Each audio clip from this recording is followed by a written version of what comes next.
नमस्कार। हम सभी पर महाराज जी का आशीर्वाद और बजरंगबली जी की कृपा सदैव बनी रहे। ईश्वर की भक्ति में कई बार भक्तों और साधकों के जीवन में एक ऐसा समय आ जाता है जो उनको पूरी तरीके से तोड़ कर रख देता है।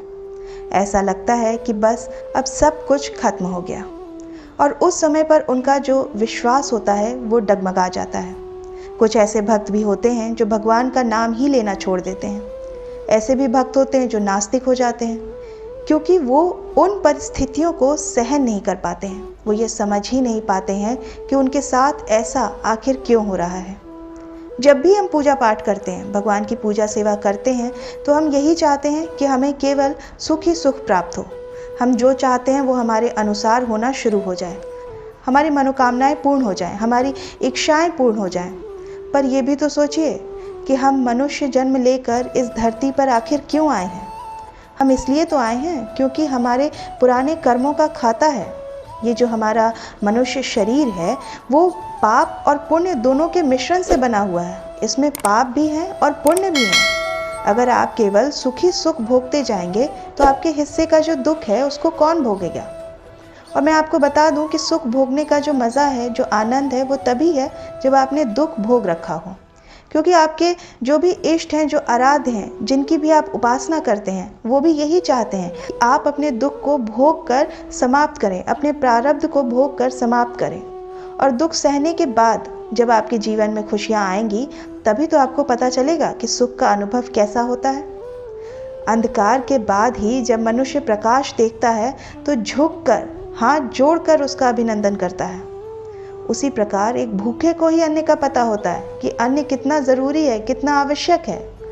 जिसके तन पे कपड़े नहीं हैं वो कपड़ों की कीमत जानता है, और जिसके पास घर नहीं है वही घर की महत्ता को समझता है।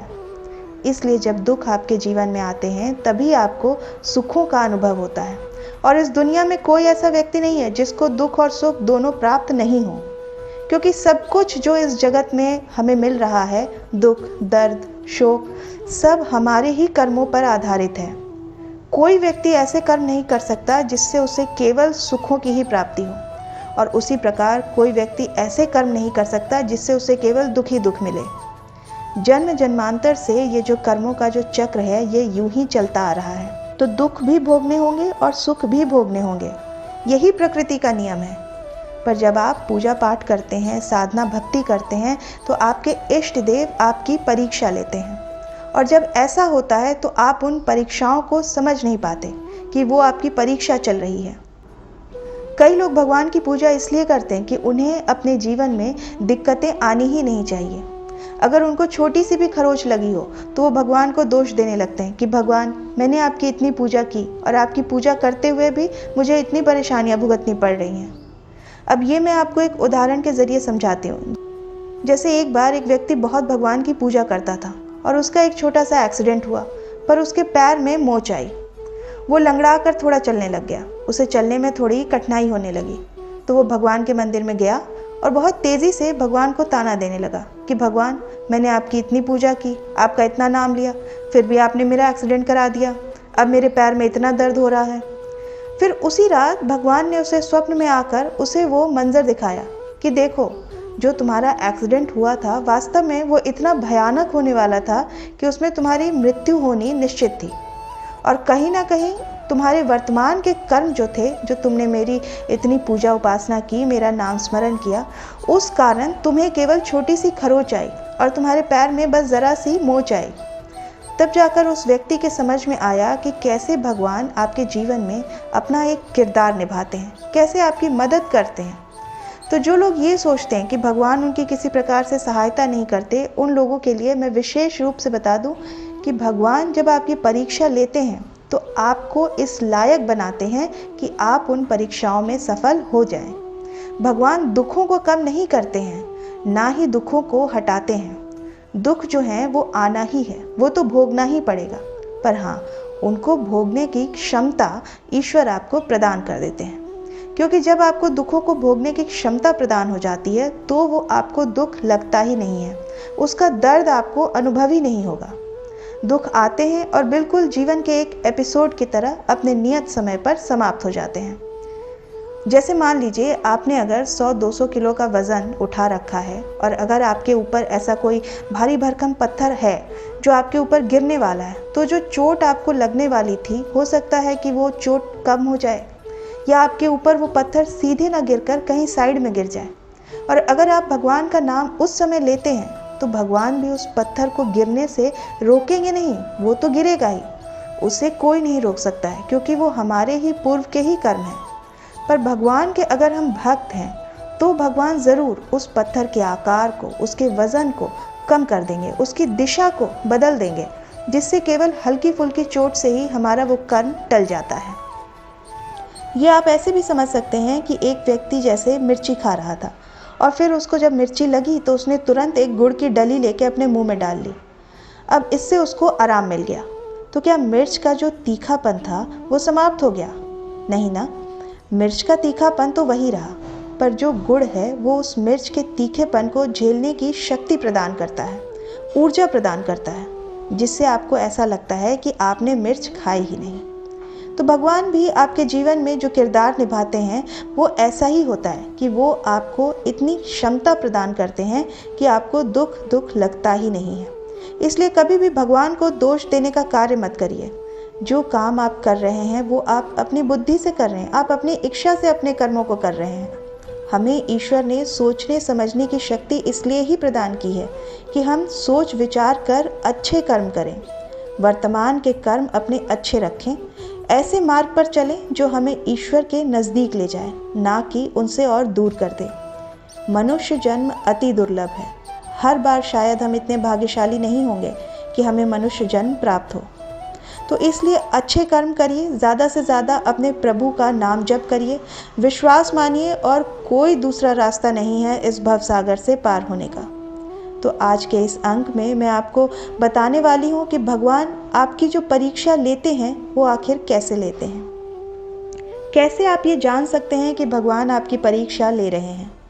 भगवान जब आपकी परीक्षा लेते हैं तो कई बार ऐसा होता है कि आप जैसे खाना खा रहे होते हैं और बिल्कुल उसी समय पर आपके दरवाजे पर कोई व्यक्ति आकर, कोई ऐसा भूखा व्यक्ति आ जाएगा, या कई बार कोई गाय आ जाएगी या कोई अन्य पशु जैसे कुत्ता आ जाएगा और उस समय आप अपनी थाली से उसे रोटी खिला दें, तो इसका मतलब यही है कि भगवान आपसे प्रसन्न है। कई लोग उस थाली में से ना देकर अपने रसोई घर में से दूसरी रोटी लाकर दे देते हैं। नहीं, पर आप अपनी थाली से अगर रोटी देंगे तो इसे कहा जाता है कि आपने अपने मुंह का निवाला उसको दे दिया। तो ये बहुत बड़ा दान कहा जाता है। और ये लक्षण अगर आपको दिखे तो आप जान लीजिए कि भगवान आपकी परीक्षा ले रहे हैं। ये भी हो सकता है कि कोई व्यक्ति, आप कहीं जा रहे हों और कोई व्यक्ति ठंड से आपको कांपता हुआ दिख जाए, आपके मन में उसके लिए भाव आ जाए, आप उसके लिए कंबल या अपनी ही जैकेट या अपना ही कोई कपड़ा दे दें, तो ये भी बहुत बड़ा दान है। किसी भूखे को खाना खिलाना, नंगे के तन पर ढकना बहुत बड़ा दान होता है। तो कभी भी परमात्मा की बनाई हुई ये जो जीव जंतु हैं और जितने असहाय लोग हैं खाने में पीने में, तो उनकी मदद करना ही सबसे बड़ी परीक्षा होती है। भगवान ऐसे लोगों पर सदैव अपनी कृपा बनाए रखते हैं। कभी भगवान पर विश्वास तोड़े नहीं, क्योंकि वो सदैव आपके साथ रहते हैं और भविष्य की चिंता आपको करने की कोई ज़रूरत है ही नहीं। जैसे आपके कर्म हैं वैसे ही भविष्य आपकी प्रतीक्षा कर रहा है। और जब आप भगवान का आश्रय ले लेते हैं, जब आप उनके हाथों में अपने जीवन की डोर दे देते हैं, तो वही आपके पिता परमेश्वर बन जाते हैं। और पिता अपने बच्चों का कभी बुरा नहीं करते। आपने भक्त सुदामा का नाम सुना होगा। भक्त सुदामा भगवान श्री कृष्ण के बहुत बड़े भक्त थे और गरीब इतने थे कि उनके घर में 2 वक्त का खाना भी नहीं था। और जब जैसे तैसे वो भगवान श्री कृष्ण के दरबार में पहुँचे तो लोग उन पर हंसने लगे कि ये भगवान द्वारकाधीश के दोस्त कैसे हो सकते हैं। पर किसी भी परिस्थिति में सुदामा ने कभी भी भगवान का साथ नहीं छोड़ा, उन पर कभी अपना विश्वास नहीं छोड़ा। और गरीबी में भी जब भी वो कुछ भी खाते थे तो सबसे पहले भगवान को भोग लगाते थे, उसके बाद ही स्वयं अन्न खाते थे और उनको धन्यवाद करते थे, आभार प्रकट करते थे कि जिस भी परिस्थिति में मैं हूँ, तुम्हारी कृपा मुझ पर सदैव बनी हुई है। और भगवान ने उनकी ऐसी किस्मत, ऐसा जीवन पलटा कि जब वो भगवान द्वारकाधीश के महल में उनसे मिलने गए, तब श्री कृष्ण की कृपा से सुदामा जी के लिए भी महल तैयार हो रहा था। उनके लिए स्वर्ण के वस्त्र तैयार हो रहे थे, उनके परिवार के लिए वस्त्र तैयार हो रहे थे। और आज सुदामा जी का नाम, उन्हीं सुदामा जी का नाम भगवान श्री कृष्ण के साथ लिया जाता है। उनके मित्रों में, उनके भक्तों में सुदामा जी का उदाहरण दिया जाता है।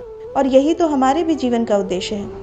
गोस्वामी तुलसीदास जी के बारे में आप जानते हैं। गोस्वामी तुलसीदास जी भगवान श्री राम के भक्त थे, हनुमान जी के भक्त थे। जब उनको शारीरिक पीड़ा हुई, उनके शरीर पर जब घाव होने लगे, बीमारियां उनको घेरने लग गईं, तब उन्होंने हनुमान जी से विनती की। और लाख विनती करने पर भी जब हनुमान जी नहीं आए तो उन्होंने अपना विश्वास तोड़ा नहीं। हनुमान जी की कृपा से ही उन्होंने हनुमान साटिका की रचना की। हनुमान साटिका एक ऐसा स्तोत्र है जिससे शारीरिक रोगों पर विजय प्राप्त की जा सकती है। तो ऐसे महान लोग हैं जिन्होंने भगवान पर विश्वास कभी नहीं तोड़ा, उन पर, उनकी शक्तियों पर हमेशा अपना विश्वास बनाए रखा। ऐसे ही अगर आप भी भगवान के ऊपर अपना विश्वास अडिग रखते हैं, आप भी भगवान को हर पल अपने साथ अनुभव करते हैं, आप ये मानकर चलते हैं कि हाँ, हर परिस्थिति में ईश्वर मेरे साथ हैं, तो आपका भी बेड़ा पार होगा ही होगा। भगवान आपके भौतिक जीवन को सुखमय बनाएंगे, साथ ही आपके आध्यात्मिक जीवन को भी सुखमय बनाकर आपको स्वर्ग की प्राप्ति होगी। इसलिए कभी भी भगवान पर विश्वास मत तोड़िए, सदैव उन पर विश्वास रखिए, क्योंकि दुख सुख सबके घर में आते हैं, आप अकेले नहीं हैं। पर भगवान जो हैं उससे आपकी रक्षा करते हैं। तो मुझे आशा है कि आज की ये जानकारी आपको पसंद आई होगी। आप अपनी प्रतिक्रिया हमें कमेंट सेक्शन में लिखकर ज़रूर बताइएगा। आशा करती हूँ कि आज का ये अंक आपकी साधना में और महाराज जी की भक्ति में सहायक सिद्ध होगा। इसी प्रार्थना के साथ मिलते हैं अगले अंक में। तब तक के लिए जय बाबा की। हरे राम राम राम हरे राम राम।